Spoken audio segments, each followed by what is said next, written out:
Hey, everybody. Thanks for joining me today. This is the first time I'm using the MacBook Pro for a live hangout, but with testing it, the sound was much better, so I'm encouraged this will be a much better experience. Mostly for you guys, but for me too, knowing that you guys can hear what I'm saying and playing. So I've got a lot of questions that I can answer today, and hopefully they're all stuff that will be beneficial to all or most of you. I also am going to do a drawing at the end of this, so hang out to the end. I'm going to be giving away an Amazon gift card. And my assistant, Ami, say hi, Ami. Hey, everybody. She's here and we'll be doing the drawing. The first thing I want to do is I want to talk a little bit about, I'm going to call it changing keys. Now, this is a skill that's very valuable to have, especially if you want to play and sing. I'm going to use the song Happy Birthday, a very simple 3-chord song, just so I can use it as a demonstration idea. So we're going to play, let me start off, let me just establish a key. This is the key of G. And the song goes, let's see. Happy birthday to you. Happy birthday to you. Happy birthday, happy birthday, happy birthday to you. 3 chords, the G, C, and D. I'm going to change that idea a little bit. Instead of just calling them by their letter name, I'm going to give them numbers. Now, the number is going to come from the scale of the key of G. So we're in the key of G. The G is the 1 chord. We're going to call the C a 4 chord. G, A, B, C. That's probably backwards to you guys. G is 1, 2, 3, 4. C is 4. I'm counting up the scale, but you don't have to see the notes to know what I'm talking about. And then the D chord is going to be 5 now. We're going to call it number 5. It's actually the 5 chord in the key of G. So G is 1. I'll go this way. 2, 3, 4, that's C, and 5 is V. 1, 4, 5. Now, it's common to call these chords by numbers because they actually fit a position in music. The 1 chord is kind of the home spot. If that's the name of the key, that sort of makes it feel like you're at home. When you come back to here, it feels like that's where you stop. The 4 chord has a function, which is a little complicated. I won't go into detail here, but the 5 chord is very simple. It has a strong tendency to want to get back to the home chord. 4, one of the influences is towards the 5. It makes you want to go to the 5. But for now, the important aspect of that is the 1, tension with the 5, and going back to the 1. So happy birthday to you. See if you can hear that melody and the chord want to get back to that G. Happy birthday to you. Happy birthday, happy birthday. A little bit of a kind of a rest, but it kind of nebulous. Happy birthday, back to home to you. Feel it? Yeah. Okay, so just a little bit of theory there, but here's the practical aspect of that.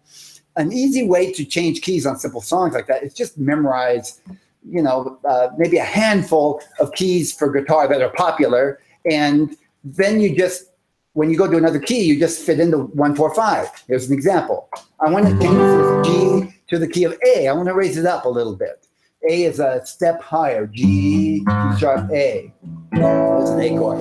I'm going to do the 1, 4, 5, and A now.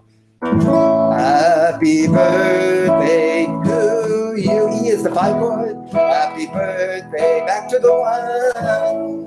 Happy birthday, happy, that's the 4 chord now, the D. Happy birthday to you. And you can count, of course, you want to memorize this eventually, it's not that hard. But let's just say the 1 is A now. We're going to a 4, A, B, C, D is 4. And to the 5 chord, E, A, B, C, D, E. 1, 2, 3, 4, 5. Happy birthday to the 5. Okay, so no big deal. I just raised it up a step. By the way, I could have used a capo also and kept everything the same.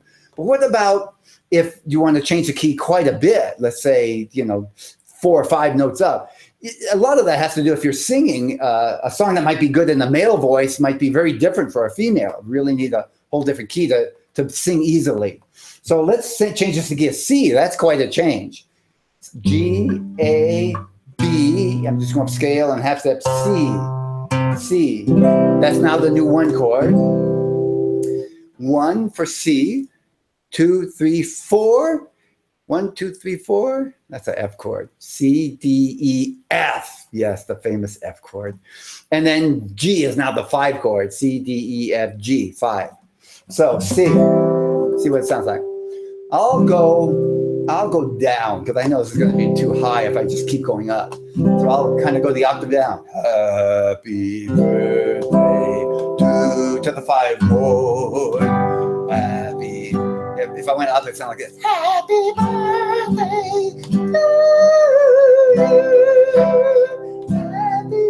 Oh, I'm not even going to try that. Birthday. Happy birthday. Happy birthday to you.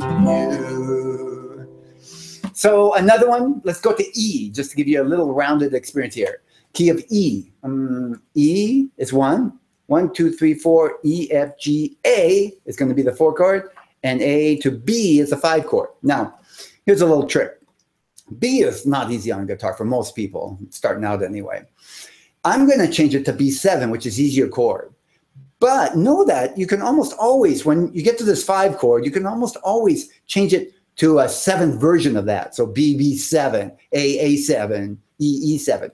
And it works. As a matter of fact, sometimes it works better because by adding a 7 to it, it gives even more of that pull back to the 1. That's a tension note. The 7th note in the chord is actually just a half step away from the 1 note and wants to get back there. So E.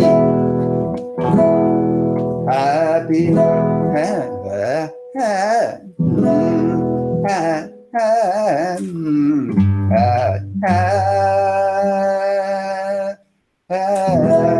happy birthday to you. Happy birthday to you. Happy birthday, happy 4 chord. Happy birthday to you. Low for my voice. Happy birthday to you. Happy birthday, yeah, kind of low. Now, what I would normally do here is if all things being equal, if I wanted to play a song, I would go E, slow for my voice. Then I'd put a capo on and maybe raise it up until I got it to the place where I want. G is where I want, so I might as well just play it in G, but that gives me half steps in between. So 1, 4, 5. There's maybe 5 keys that are really popular for guitar. The C, G, E, D, we didn't go over that. D, the 4 chord would be G, 5 chord would be A or A7 and back to D. And I'll make a chart and put it for a download so that you can have this. But the idea is you do this even without trying, you'll memorize it. These are fairly easy to memorize. Okay, so that's it for my presentation for the day. I want to answer some questions. Please, any questions are fine. Ask me questions in the comments. I have some questions I'm going to answer ahead of time, but live will get first priority. And I'm more than happy to answer questions. Ami, do we have any live questions? Nothing yet, but I just asked everybody, so we'll give you all a second to think. Let's start with the questions that were submitted ahead of time. Cool. So from Tom Snyder, he said, I sometimes hit the wrong string with the pick, such as when trying to play the bass note on an A or D chord. Yes, that makes sense. I have an exercise that I would recommend using a pick. And this is just sort of one way to get started working on this. It looks like this. You just take open strings. And one way I like to do this exercise is just mute the strings out, not even let them ring. And I just go with the pick, up and down twice, and then to the next string.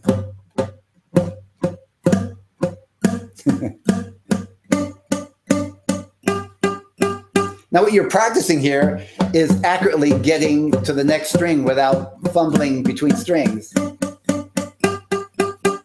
And of course, as usual, start going one direction and then work to where you can go up and down. When you get that nice and even, slowly start picking it up. And what you're picking up mostly is changing from one string to another. It won't take long to where you're much more accurate with the pick hitting the right string. So that's kind of a basic exercise. I'd use that as a warm-up for a while. But this is the one I think that has the most effect, is to play the 1, 4, 5 in different keys and use the bass note of the chord. So something like this. I have to hug there.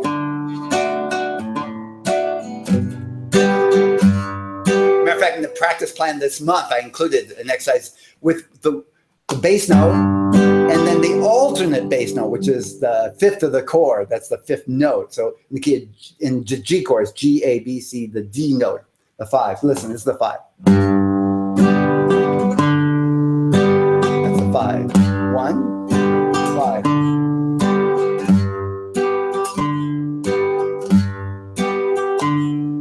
For C, here would be the 5. 1 is the bass note there. I'll go down.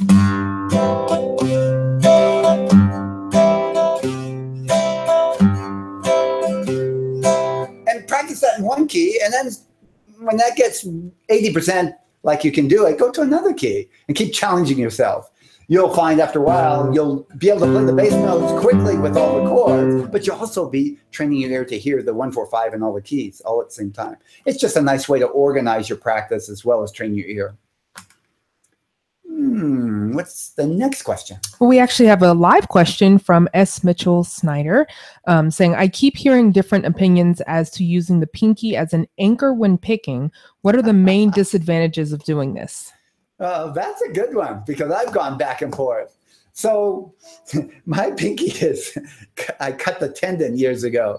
I don't really have that option. My pinky stays crooked like that. I know that a lot of rock players actually do that, especially when they're playing lead guitar.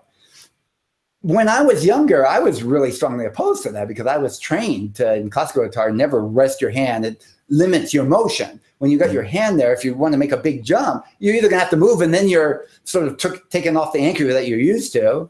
It's sort of like all of a sudden standing on one leg and trying to make a jump.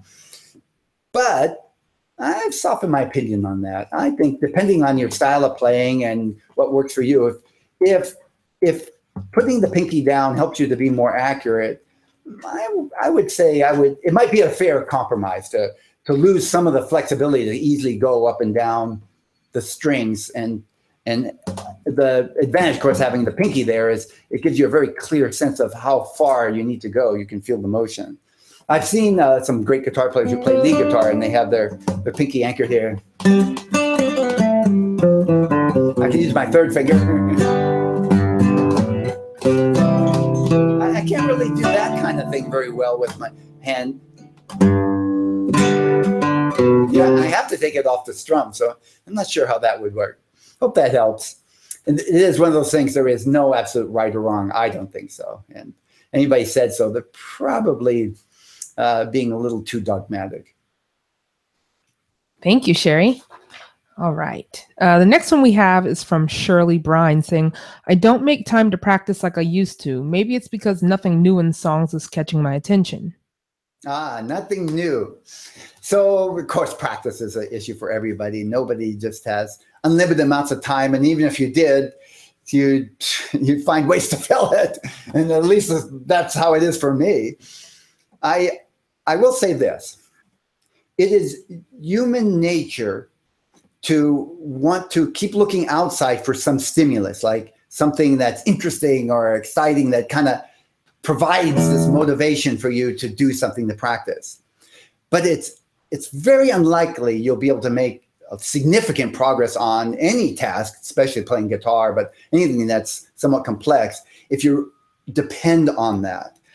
The best approach I've learned over the years is to look for inner motivation. In other words, I make basically, this is a simplified version, I make a decision that I'm going to practice. And then no matter what, I practice.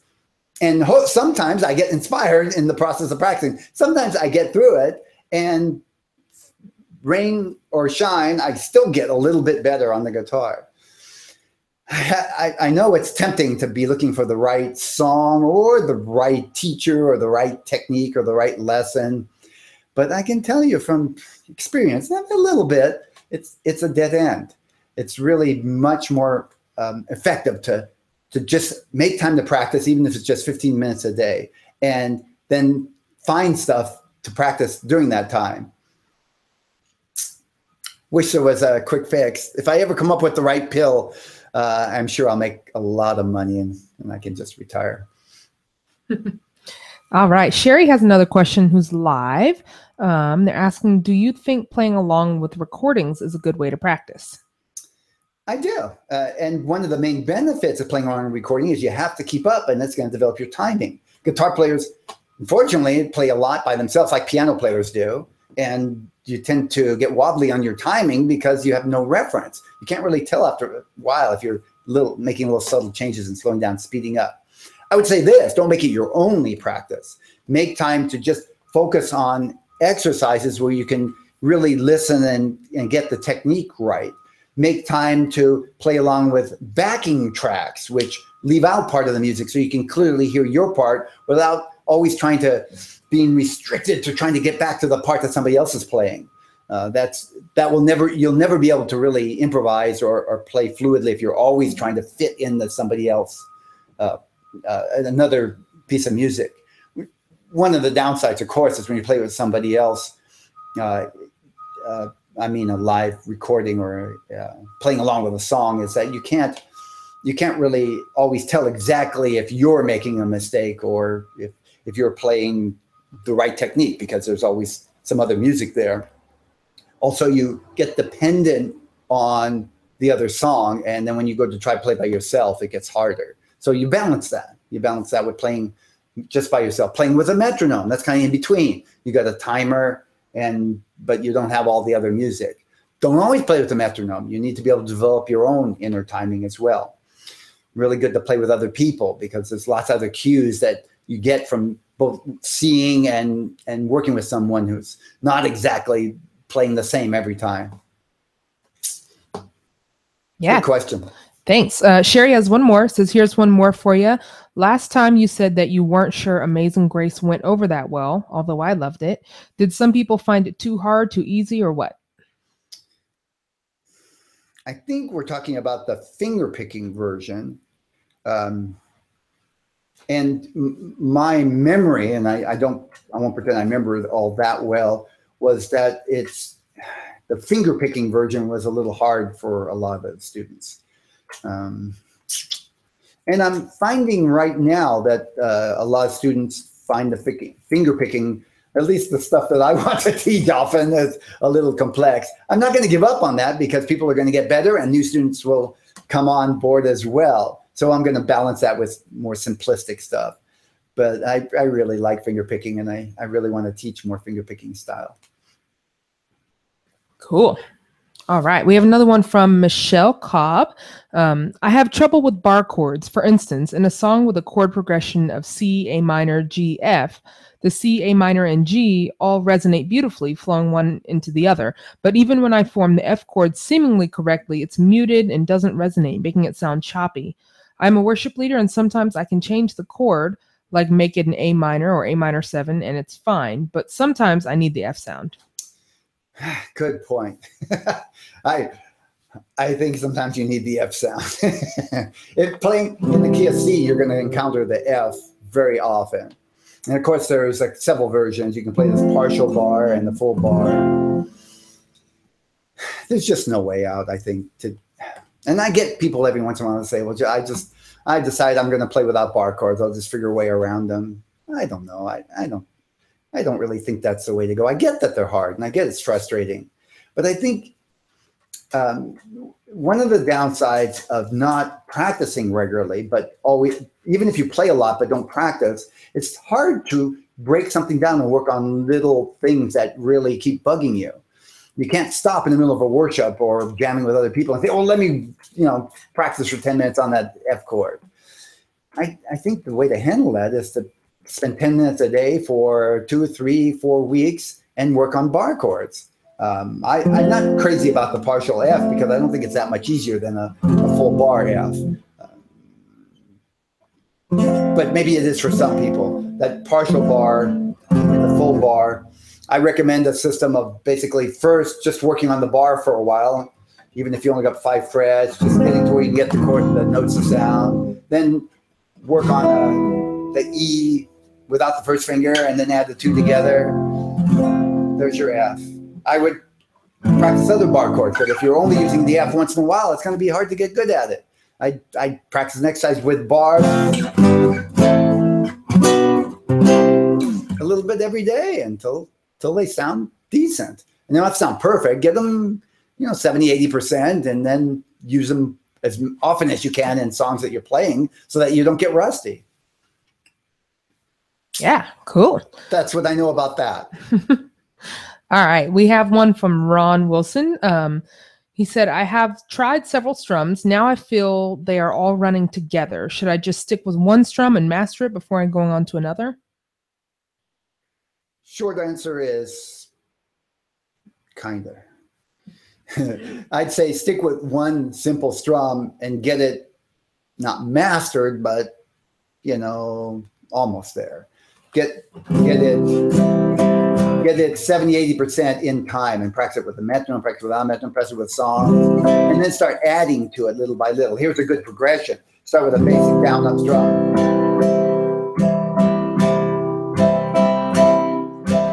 Then try a little, when that one's working and you can play with some progressions and songs, start adding a little different version of it. I would do a next version would be a down, down, up, down, up, down. Just to get used to not doing the same thing over and over. This is what we call a 4-beat strum. It takes 4 beats to actually complete. Then add a technique. I really like the mute technique. I use it on a lot of strums. So that's palm against strum.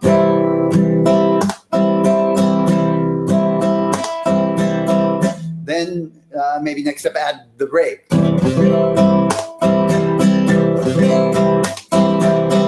And so on. But don't move on until you're 80% feel confident with the strum before that.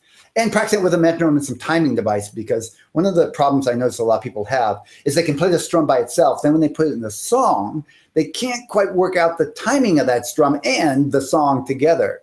So you got to kind of separate them, get the strum so you can do it in time, get the song down, maybe just straight down, and then try adding them together. Yeah, thank you. Welcome. All right. So we got the last one here from Gita. It says, it seems like my left hand playing the chords is pretty crampy and not relaxed, and I can't change chords in time. So play between left and right hand is not in flow. Also, right hand still seems to be not relaxed and in flow enough. Yes, not an uncommon problem. In fact, I remember feeling that way for probably the first year of playing the guitar. I remember thinking one time I was sitting at a campfire and I was strumming, and I always thought my strum was really clunky. And I looked down and it was just going. And it was, all those minutes and hours had added up over the year, and I didn't realize it, the practicing and strumming. It's a matter, the biggest thing I could say is make some time to practice every day. I see all the time people will practice once, let 3 or 4 days go by, practice again, let 2 days go by, practice again, and then they say, gee, I'm not progressing. It needs to be little at a time. Keep coming back at it. Don't let too far go. It will work. And one of the things that will work is your strumming will get smoother and your changing the chords will get smoother. I can show you lots of exercises, but if you don't do them regularly and consistently, it's not going to produce results. Yeah. All right. It doesn't look like I have any more online questions. Okay. I think maybe we're ready for a drawing. Yeah, let's do it. Okay. So let me have that for a minute. I've got the people who have completed the practice plan for this month. By the way, to enter the drawing, 2 things. You need to have a picture in an icon, I guess you call it. It doesn't have to be yourself, but any icon in your online profile and the Real Guitar Success membership. And you need to complete the practice plan for that month. And this one is for July. By the way, August is going to be released in a couple of days. And it's really good. I've really worked it.